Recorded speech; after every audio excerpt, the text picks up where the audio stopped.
Magandang araw ulit mga ka-farm. Day 4. At nagpapasalamat kami sa Panginoon at umaraw. Ayan. Ready na po, nakaposisyon na po yung tracer natin. Sobrang nagpapasalamat kami. Akala ko wala nang ulan, wala nang araw na sisikat. Buti na lang sa awa ng Diyos, umaraw. Ayan, nagpapasalamat ako ng sobra. Yan, ready na namin yung tracer. Nakapwesto na. Mamaya rarat-rat na tong tracer namin.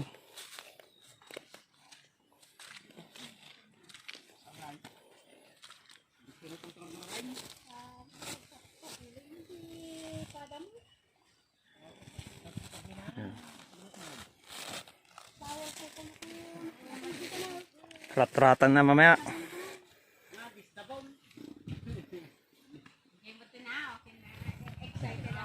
Kompleto na mga tripulante.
Tapos din mga kaparmer.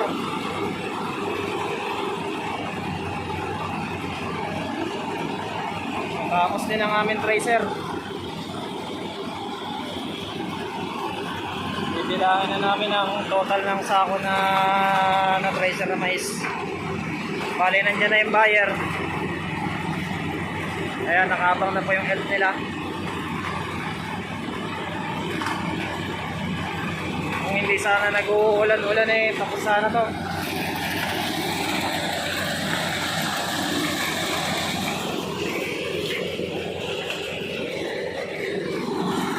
Nakakapagpahinga na rin ang ating mga tripulante.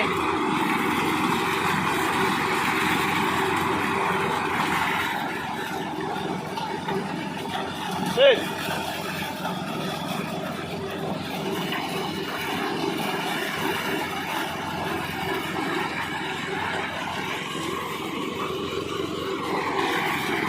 Kapagod din po tayo.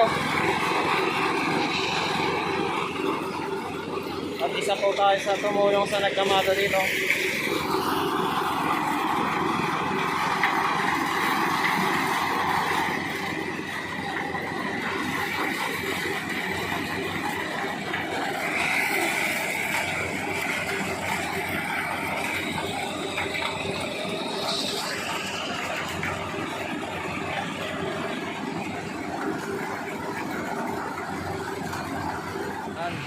Natapos na rin po tayo mga kapan.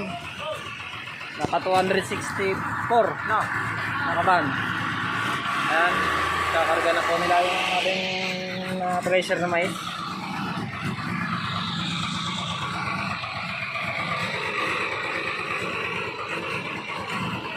Papasalamat ako sa mga boys na katulong natin nag-treasure.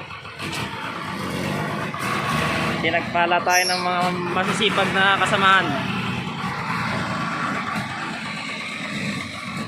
Muli at maraming salamat po sa ating mga viewers at nagpapasalamat po ako sa Diyos at meron po tayong masaganang ani. Higit sa lahat may mga kasama tayong mga masisipag na kasama sa trabaho. At nagpapasalamat ako at nairaos namin ang aming harvest ng mais. Naway pagpasensyano po nung video namin. Muli, pakisupport po pala ang aming Facebook page saka YouTube channel. Nagpapasalamat po ako sa mga lahat at sa lahat po ng mga kapwa po nating farmer. Muli, masayang araw lahat sa ating lahat at God bless lahat sa inyo mga ka-farmer. Thank you.